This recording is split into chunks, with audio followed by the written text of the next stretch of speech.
Para pelaku kemudian membungkus tubuh Fruta dengan selimut dan menempatkannya di dalam drum bervolume 208 liter dan mengisinya dengan semen basah.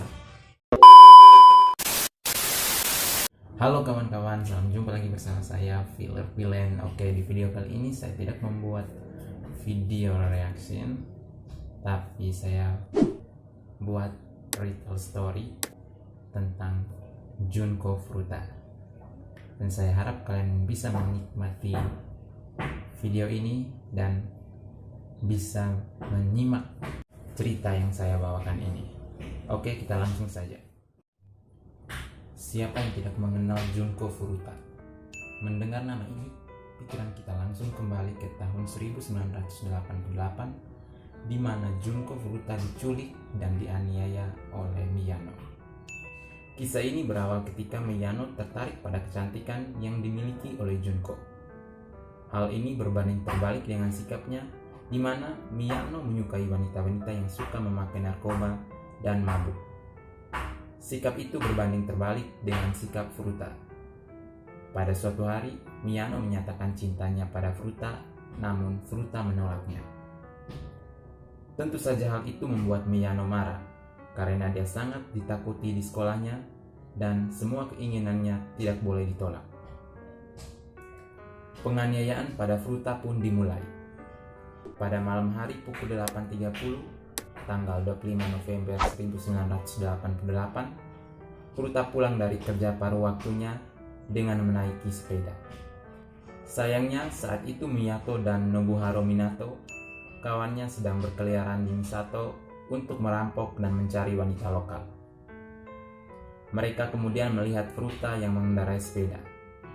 Atas perintah Miyano, Minato menendang sepeda Furuta hingga gadis itu terjatuh. Minato lalu kabur, sementara Miyano berpura-pura menolong Furuta. Furuta tak menolak, namun ternyata ia diarahkan ke sebuah gudang yang tidak jauh dari lokasi. Situ Miyano mulai mengancam Furuta dengan menyinggung kelompok Yakuza. Kemudian Miyano membawa Furuta ke hotel dan menghubungi dua orang temannya, Jo Ogura dan Yasushi Watanabe. Minato menyusul dan keempatnya membawa Furuta ke orang tua Minato di distrik Ayase Adachi.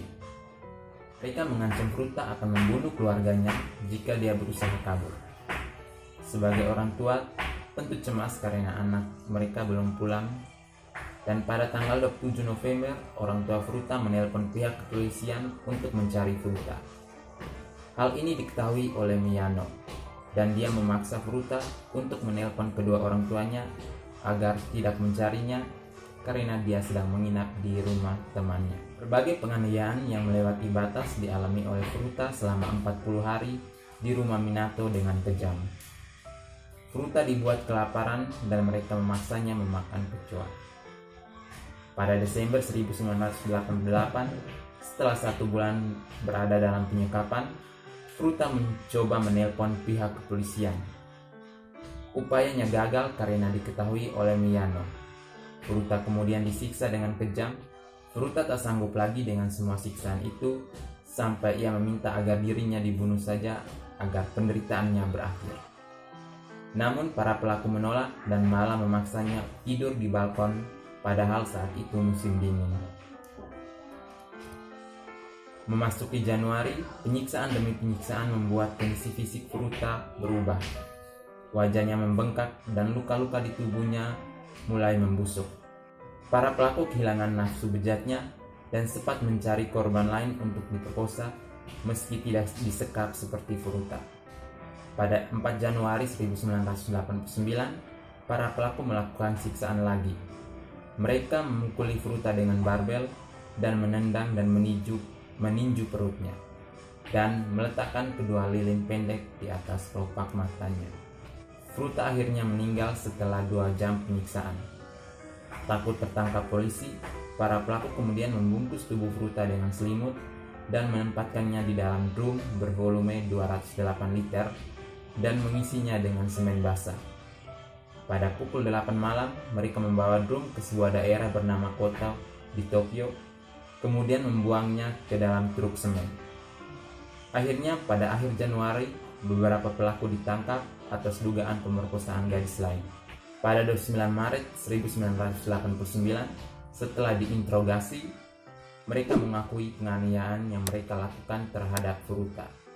Dan keesokan harinya pada tanggal 30 Maret, drum berisi tubuh Furuta ditemukan. Dari kasus ini saya setuju sih, memang manusia memang lebih seram daripada setan. Dan saya berharap ya arwah dari Junko ini bisa tenang di alam sana. Dan maaf saya tidak bisa menceritakannya secara terperinci kepada teman-teman semua, dan terima kasih sudah mampir, dan see you di next video.